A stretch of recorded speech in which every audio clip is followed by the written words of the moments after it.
ಬಂದಿರುವಂತಹದ್ದು ಯಾವುದು? Knight of wands ಬಂದಿದೆ. ಯಾವುದೋ ಕೆಲವೊಂದು ನಿರ್ಧಾರಗಳನ್ನ ಮಾಡ್ತಾ ಇರುವಂತಹದ್ದು, ಧೈರ್ಯದಿಂದ ಕೆಲವು ನಿರ್ಧಾರಗಳನ್ನ ನೀವು ಮಾಡ್ತಾ ಇರುವಂತಹದ್ದು ರೆಪ್ರೆಸೆಂಟ್ ಆಗ್ತಾ ಇದೆ. ಆಕ್ಷನ್ಸ್ ಅನ್ನ ತಗೋತಾ ಇರುವಂತಹದ್ದು ನಿಮ್ಗೆ ರೆಪ್ರೆಸೆಂಟ್ ಆಗ್ತಾ ಇದೆ ಬಾಟಮ್ ಆಫ್ ದ ಡಕ್ ಅಲ್ಲಿ. ಓಕೆ, ಇನ್ ನಿಯರ್ ಪಾಸಿಟಿವ್ ನಲ್ಲಿ ಏನಾಗಿದೆ? ನಿಮ್ಮ ಲವ್ ಲೈಫಿನ ವಿಚಾರವಾಗಿದ್ರೆ ದ ಫೂಲ್ ಕಾರ್ಡ್ ರೆಪ್ರೆಸೆಂಟ್ ಆಗಿದೆ. ತುಂಬಾನೇ ಚೆನ್ನಾಗಿದೆ, ಜಾಯ್ಫುಲ್ ಆಗಿತ್ತು, ಬಿಗಿನಿಂಗ್ ತುಂಬಾ ಚೆನ್ನಾಗೇ ಇದೆ. ಕಾರ್ಡ್ ಬಂದಿರುವಂತಹದ್ದೇನು? ವೀಲ್ ಆಫ್ ಫಾರ್ಚೂನ್ ಬಂದಿದೆ. ಸೊ ನಿಮ್ಮ ಲವ್ ಲೈಫಿನ ವಿಚಾರವಾಗಿ ನೀವು ಕೆಲವೊಂದು ಬದಲಾವಣೆಗಳನ್ನ ನೀವು ಮಾಡ್ಕೊಂಡಿರುವಂತಹದ್ದು ಇಲ್ಲಿ ರೆಪ್ರೆಸೆಂಟ್ ಆಗ್ತಾ ಇದೆ. ಕ್ವೀನ್ ಆಫ್ ಕಪ್ಸ್ ಏನನ್ನ ರೆಪ್ರೆಸೆಂಟ್ ಮಾಡುತ್ತೆ? ಸೊ ಕ್ವೀನ್ ಆಫ್ ಕಪ್ಸ್ ನೀವು ಯಾಕೆ ಬದಲಾವಣೆಗಳನ್ನ ಮಾಡ್ಕೊಂಡಿದ್ದೀರಾ? ಕೆಲವೊಂದು ರೀತಿಯ ಸ್ಟೇಬಲ್ ಇರಬೇಕು, ಬಹಳ ಕೇರ್ ಅನ್ನ ಮಾಡ್ತಾ ಇರುವಂತಹದ್ದು, ಲವ್ ಲೈಫಿನ ವಿಚಾರವಾಗಿ ಬಹಳಷ್ಟು ಇಂಟ್ರೆಸ್ಟ್ ಅನ್ನ ತಗೊಂಡಿರುವಂತಹದ್ದು ನಿಯರ್ ಪಾಸ್ಟ್ ನಲ್ಲಿ ರೆಪ್ರೆಸೆಂಟ್ ಆಗ್ತಾ ಇದೆ. ಓಕೆ, ಎಟ್ ಪ್ರೆಸೆಂಟ್ ನಲ್ಲಿ ಯಾಕೋ ನಿಮ್ಮಲ್ಲಿ 2 ಆಪ್ಷನ್ಸ್ ಗಳಿರುವಂತಹದ್ದು ರೆಪ್ರೆಸೆಂಟ್ ಆಗ್ತಾ ಇದೆ. ಯಾಕೋ 2 ಆಲೋಚನೆಗಳನ್ನ ನೀವು ಮಾಡ್ತಾ ಇರುವಂತಹದ್ದು ಅಟ್ ಪ್ರೆಸೆಂಟ್ ನಲ್ಲಿ ರೆಪ್ರೆಸೆಂಟ್ ಆಗ್ತಾ ಇದೆ.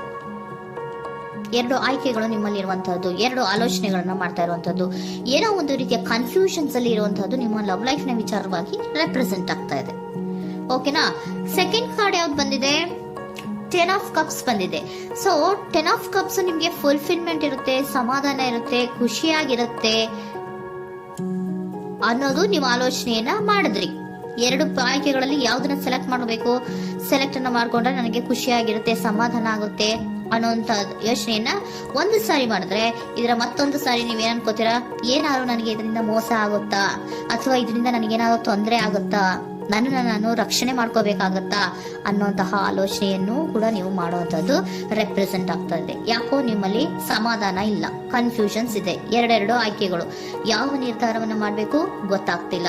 ಸೊ ಅದಕ್ಕೆ ನೋಡಿ, ನೀವು ಬೇಜಾರಿನಿಂದ ಮೂವಿಂಗ್ ಆನ್, ಬದಲಾವಣೆ ಆಗ್ತಾ ಇರುವಂತಹದ್ದು ರೆಪ್ರೆಸೆಂಟ್ ಆಗ್ತಾ ಇದೆ.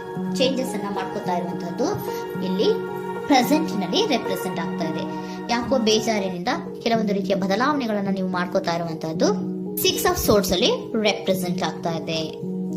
ನೀವು ಈ 6 ಆಫ್ ಸೋರ್ಟ್ಸ್ ಮತ್ತೆ ಏನನ್ನ ರೆಪ್ರೆಸೆಂಟ್ ಮಾಡುತ್ತೆ ಅಂದ್ರೆ, ನಾನು ಲವ್ ಲೈಫಿನ ವಿಚಾರವಾಗಿ ಒಂದು ಬೆಟರ್ ಆಪ್ಷನ್ಸ್ ಅನ್ನ ಸೆಲೆಕ್ಟ್ ಮಾಡ್ಕೋಬೇಕು ಅನ್ನುವಂತಹ ಆಲೋಚನೆಯನ್ನ ಮಾಡ್ತಾ ಇರುವಂತದ್ದು ರೆಪ್ರೆಸೆಂಟ್ ಆಗ್ತಾ ಇದೆ. ಓಕೆನಾ?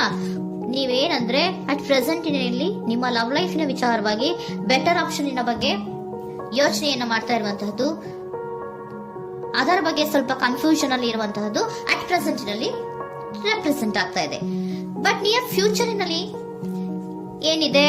3 ಆಫ್ ಸೋರ್ಟ್ಸ್ ಇದೆ. ಕೆಲವೊಂದು ರೀತಿಯ ಬೇಜಾರುಗಳಿರುವಂತಹದ್ದು, ನೋವುಗಳಿರುವಂತಹದ್ದು, ಕೆಲವೊಬ್ರು ಅಳ್ತಾ ಇರುವಂತಹದ್ದು, ಭಾವನಾತ್ಮಕವಾಗಿ ತುಂಬಾ ಫೀಲ್ ಅನ್ನ ಮಾಡ್ತಾ ಇರುವಂತದ್ದು ನಿಮ್ಗೆ ರೆಪ್ರೆಸೆಂಟ್ ಆಗ್ತಾ ಇದೆ. ಯಾಕೆ ನಿಮಗೆ ಆ ತರ ಆಗತ್ತೆ ಅಂತ ಅಂದ್ರೆ, ಡೆವಿಲ್ ಕಾರ್ಡ್ ರೆಪ್ರೆಸೆಂಟ್ ಆಗಿದೆ. ಸೊ ಡೆವಿಲ್ ಕಾರ್ಡ್ ಏನನ್ನ ಹೇಳತ್ತೆ? ಅಡಿಕ್ಷನ್ಸ್ ಅನ್ನ ಹೇಳತ್ತೆ. ತುಂಬಾ ಯೋಚನೆಯನ್ನ ಮಾಡುವಂತಹದ್ದು, ಮೇಲಿಂದ ಮೇಲೆ ನೀವು ಒಂದನ್ನೇ ನೀವು ಯೋಚನೆ ಮಾಡ್ತಾ ಇದ್ರೆ ನಿಮ್ಗೆ ಅಲ್ಲಾಗುವಂತದ್ದೇನು? ನೋವುಗಳೇ ಅಲ್ಲಾಗುವಂತಹದ್ದು. ಸೊ ಯಾತಕ್ಕೆ ಅಂದ್ರೆ ನಿಮ್ಮಿಬ್ಬರ ಮಧ್ಯೆ ಕೆಲವೊಂದು ರೀತಿಯ ಘರ್ಷಣೆಗಳಿರುವಂತಹದ್ದು ರೆಪ್ರೆಸೆಂಟ್ ಆಗ್ತಾ ಇದೆ. ಕೆಲವೊಂದು ರೀತಿಯ ಮನಸ್ಸು ಒಂದೇ ತರ ಆಲೋಚನೆಯನ್ನ ಮಾಡ್ತಾ ಇಲ್ಲ. ಒಂದ್ಸರಿ ಆ ತರ ಯೋಚನೆ ಮಾಡ್ತೀರಾ, ಒಂದ್ಸರಿ ಈ ತರ ಯೋಚನೆ ಮಾಡ್ತೀರಾ, ಕನ್ಫ್ಯೂಷನ್ ಅಲ್ಲಿ ಇರ್ತೀರಾ, ಏನ್ ಮಾಡ್ಬೇಕು ಗೊತ್ತಾಗಲ್ಲ. ಸೊ ಅದಕ್ಕೆ ನಿಮ್ಗೆ ಬೇಜಾರು, ನೋವು ಇರೋಂಥದ್ದು. ಮತ್ತೆ ನೆಕ್ಸ್ಟ್ ಕಾರ್ಡ್ ಬಂದಿರುವಂತದ್ದೇನು? 5 ಆಫ್ ಪ್ಯಾಂಟಿಕಲ್ಸ್ ಬಂದಿದೆ. ಸೊ 5 ಆಫ್ ಪ್ಯಾಂಟಿಕಲ್ಸ್ ಏನು? ತುಂಬಾ ಇದು ಕೂಡ ತುಂಬಾ ಬೇಜಾರಿನಲ್ಲೇ ಇರುವಂತಹದ್ದು, ಫೀಲಿಂಗ್ ಲೆಫ್ಟ್ ಔಟ್ ಆಗ್ತಾ ಇರುವಂತಹದ್ದು, ರೀತಿಯ ಒಂದು ಬ್ಯಾಡ್ ಸಿಚುಯೇಷನ್ ಅಲ್ಲಿ ಇರುವಂತಹದ್ದು, ಅಂದ್ರೆ ಯಾವಾಗ್ಲೂ ನೋವು ಪಡ್ತಾ ಇರುವಂತದ್ದು, ಯಾವಾಗ್ಲೂ ಯೋಚನೆ ಮಾಡ್ತಾ ಇರುವಂತಹದ್ದು ಇಮಿಡಿಯೇಟ್ ಫ್ಯೂಚರ್ ನಲ್ಲಿ ಈ ರೀತಿ ರೆಪ್ರೆಸೆಂಟ್ ಓಕೆನಾ? ಸೊ ದ ಮೂನ್ ಕಾರ್ಡ್ ಏನನ್ನ ರೆಪ್ರೆಸೆಂಟ್ ಮಾಡುತ್ತೆ ಅಂದ್ರೆ, ರಿಯಾಲಿಟಿಯ ಕಡೆಗೆ ಹೆಚ್ಚು ಗಮನ ಕೊಡದೇ ಇರುವಂತಹದನ್ನ ರೆಪ್ರೆಸೆಂಟ್ ಮಾಡುತ್ತೆ. ಓಕೆನಾ? ಇದಿಷ್ಟು ನಿಮ್ಮ ಒಂದಿನ love reading. Next angel guidance ನಿಮ್ಗೆ ಏನ್ ಕೊಡ್ತಾರೆ ಅನ್ನೋದನ್ನ ನೋಡೋಣ. ನೋ ಅನ್ನೋಂತ ಆನ್ಸರ್ ಅನ್ನ ಕೊಡ್ತಾ ಇದ್ದಾರೆ. So no, not the right time. ನೀವೇನು ಕೂಡ ಈ ಕನ್ಫ್ಯೂಷನ್ ಅಲ್ಲಿ ಇದ್ದಾಗ ಯಾವುದೇ ರೀತಿಯ ಡಿಸಿಷನ್ಸ್ ನ ಮಾಡೋದಕ್ಕೆ ಇದು ಕರೆಕ್ಟ್ ಆಗಿರುವಂತಹ ಟೈಮು ಅಲ್ಲ. Perfect timing. So perfect timing ಅನ್ನ ಬಂದಾಗ ನೀವು ಕೆಲವೊಂದು ರೀತಿಯ ಡಿಸಿಷನ್ಸ್ ಅನ್ನ ಮಾಡ್ಬೇಕಾಗತ್ತೆ. ಯಾವಾಗ ಅಂದ್ರೆ ನೀವು ಮನಸ್ಥಿತಿಯನ್ನ ನೀಟಾಗಿ ಇಟ್ಕೊಂಡಾಗ, ಕೆಲವೊಂದು ರೀತಿಯ ಕನ್ಫ್ಯೂಷನ್ಸ್ ಇಂದ ನೀವು ಆಚೆ ಬಂದಾಗ, ಯಾವಾಗ ನೀವು ಕ್ಲಿಯರ್ ಥಿಂಕಿಂಗ್ ಅನ್ನ ಮಾಡ್ತೀರಾ ಅದು ಪರ್ಫೆಕ್ಟ್ ಟೈಮಿಂಗ್. ಸೊ ಆಗ ನಿಮ್ಗೆ ಕೆಲವೊಂದು ರೀತಿಯ ಫರ್ಗಿವ್ನೆಸ್ ಅನ್ನೋದು ಇರುತ್ತೆ ಅನ್ನೋದನ್ನ ಏಂಜಲ್ ಗೈಡೆನ್ಸ್ ನಿಮ್ಗೆ ಹೇಳ್ತಾ ಇದ್ದಾರೆ. ಸೊ ಹಾಗಿದ್ರೆ ಸರೆಂಡರ್ ಕಾರ್ಡ್ಗಳು ನಿಮ್ಗೆ ಏನ್ ಹೇಳುತ್ತಾರೆ ಅನ್ನೋದನ್ನ ನೋಡೋಣ. Surrender to your soul path. Your life journey has been perfectly designed for your soul growth. Embrace every lesson and every moment. ನಮ್ಮ ಜೀವನದಲ್ಲಿ ಬರುವಂತಹ ಎಲ್ಲಾ ಕೆಲವೊಂದು ಮೂಮೆಂಟ್ ಗಳನ್ನ ನಾವು ಪರ್ಫೆಕ್ಟ್ ಆಗಿ ದೇವರು ಡಿಸೈನ್ ಮಾಡಿರ್ತಾರೆ. ಅದಂದ್ರೆ ನಮ್ಮ ಲೈಫಿನಲ್ಲಿ ಏನೇನ್ ಆಗ್ಬೇಕು ಅನ್ನೋದನ್ನ ಮುಂಚೆ ದೇವರು ಬರ್ದಿರ್ತಾರೆ. ಸೊ ಅದು ಹಾಗೆಯೇ ನಡೀತಾ ಇರುತ್ತೆ. ಓಕೆನಾ? ನಾವು ನಮ್ಮ ಲೈಫ್ ನಲ್ಲಿ ಬರುವಂತಹ ಪ್ರತಿಯೊಂದು ಲೆಸನ್ಸ್ ಅಥವಾ ಪಾಠಗಳೇನಿರುತ್ತೋ ಅಥವಾ ನಾವ್ ಏನನ್ನ ನಮ್ಮ ಜೀವನದಲ್ಲಿ ಬರ್ತಾ ಇರುತ್ತೋ ಅದು ಒಂದು ನಮ್ಗೆ ನಮ್ಮ ಲೈಫಿನಲ್ಲಿ ಒಂದು ಲೆಸನ್ ತರ. ಸೊ ಅದನ್ನ ನಾವು ಎವ್ರಿ ಮೂಮೆಂಟ್ ಅನ್ನ ಕೂಡ ನಾವು ಸ್ವೀಕರಿಸಬೇಕು. ಯಾವಾಗ್ಲೂ ಕೂಡ ಅದನ್ನು ಸ್ವೀಕರಿಸಿಕೊಂಡು ಮುಂದೆ ಮುಂದೆ ಹೋಗ್ತಾ ಇರಬೇಕು. ಪ್ರತಿ ನಿಮಿಷವೂ ಕೂಡ ಒಂದೊಂದು ರೀತಿಯ ನಮಗೆ ಪಾಠ ಇದ್ದ ಹಾಗೆ ಅಂತ ಹೇಳ್ತಾ ಇದ್ದಾರೆ.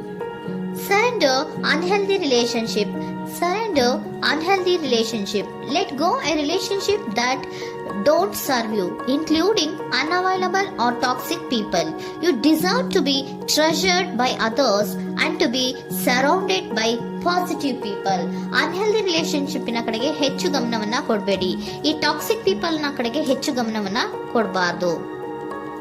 ಸೊ ಯಾವಾಗ್ಲೂ ನಾವು ಪಾಸಿಟಿವ್ ಆಗಿ ಥಿಂಕ್ ಮಾಡುವಂತಹ, ಪಾಸಿಟಿವ್ ಆಗಿ ಆಲೋಚನೆ ಮಾಡುವಂತಹ ಜನಗಳ ಜೊತೆಯಲ್ಲಿಯೇ ನಾವು ಹೆಚ್ಚು ಇರಬೇಕು ಅನ್ನೋದನ್ನ ನಿಮ್ಗೆ ಸರೆಂಡರ್